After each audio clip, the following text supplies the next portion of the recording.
So yet again, another Mohammedan comes over here and creates total havoc and throws acid at kids and other bystanders. The woman, apparently she's got life-changing fucking illnesses and she probably is blinded, right?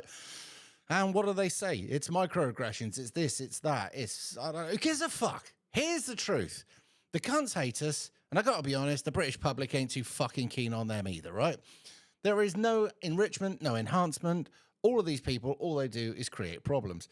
I find it strangely ironic the fact that he failed the system twice, but the moment he goes out and creates some sort of sexual crime and then goes crawling to the church, well, that's going to turn some of the vicars on because half of them are fucking nonsense, aren't they? Then feeds him some bullshit story about him being a Christian. You have heard about Takia and how they lied to us to gain what they want. I mean, after all, while you're telling us about this is the church, while you're telling us about the pros and the cons of Brexit and how we shouldn't have voted for it and how we need to be good little Marxists and turn it into fucking degenerates, right? How you're doing that rather than actually teaching us any decent stuff, they're in a religious war where we're the fucking enemy. And one of their weapons of, apart from the stabby and in the neck thing, because that's one of their favorites, is acid. Because let's be honest, the guy was never ever going to get with a woman like that, a beautiful white woman, right? So destroy it. And that's Islam all over, isn't it? We hate what you lot have got, so let's just fuck it up. And these army of monstrous cunts that are coming into the country at the moment, that are like this, by the way, you have to be prepared for this. When we were out doing stuff for Sargon of Akkad, doing security, we had to be prepared for acid in the face at all times, which is why a lot of our security were wearing fucking shades. Should we be like this? No. Is it a reality? Yes. And when we find ourselves talking to each other on the internet like this is becoming a normal thing, this is absolutely mental.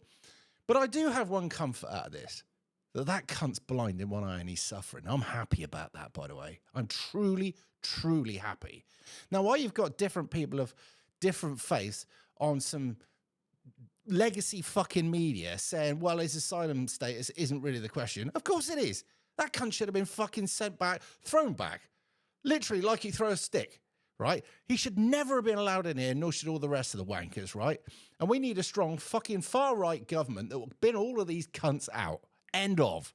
All these criminals, all of these fake asylum seekers, all of these rapists, right? Pay some third world country, right? A shitload of money, bribe one of their knob jockey dictators, right, over there, and say, if you take our criminals, we'll give you a few quid. Then we can be assured he'll get some real justice. Now, I'm just hoping at the moment, because the police have said that they're using all of the things at their disposal to look for him. What, like you did with the rapist up in Rotherham? Because if that is the case, he'll live a long and happy life and he'll fucking die before you ever get anywhere near him of old age. So that's bollocks and we don't trust you. What I'm truly hoping is that somebody who isn't a police officer, who's traditionally British, find him and they enrich him properly. You know, in the same way that he'd like to enrich us. I hope that they enrich that man to his full potential, and they teach him the error of his ways, and they show him the direction that he should be going in. You know, bit of education, old school. Do you know what I mean? That's what I'm hoping for. The fact that this cunt will probably get a cozy little cell and be out in 3 fucking years is besides the point. I mean, what about that other fucking piece of shit that went stabby? What's he been given? Painting and crayons and can watch whatever he likes. And if he doesn't go stabbing anybody within the fucking mental asylum, wherever he is, then he gets to walk around free as a bird.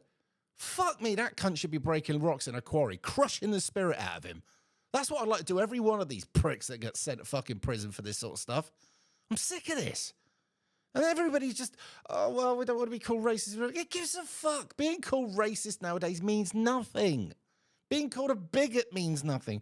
Being called all of the rest of the names, it's nothing. Don't be scared of it. The very fact that a lot of people won't actually come out and speak about this openly and protest and go to their fucking MP and just create shit like they're doing over in Europe, like these farmers are doing. The fact that we don't do this means we got to put up with this shit. Cut the cunts' benefits, right, and send them back. Fuck them. That's where I am. Do you know what? If I was a fucking leader, I would be a dictator. And do you know what would be the best thing that ever happened to this fucking country? Well, we're going to need one. And do you know, some of these dictators in history, right, we write them off as being fucking evil, and some of them were. But some of them, actually, the ones that we painted badly, actually, we're regretting deposing them now. Some of them in the Middle East, you know the ones? And because we got rid of them, because of our, we want more gold, or we want more fucking oil, or we want whatever it was that we robbed them for, yeah? We opened the floodgates to these cunts. And our life is infinitely worse. Do you remember in the 80s when you could walk around without getting knifed? Eh? And the 90s, possibly even into the 2000s. Enrichment, diversity, multiculturalism, our strength. It's fucking evil. It's the devil's work.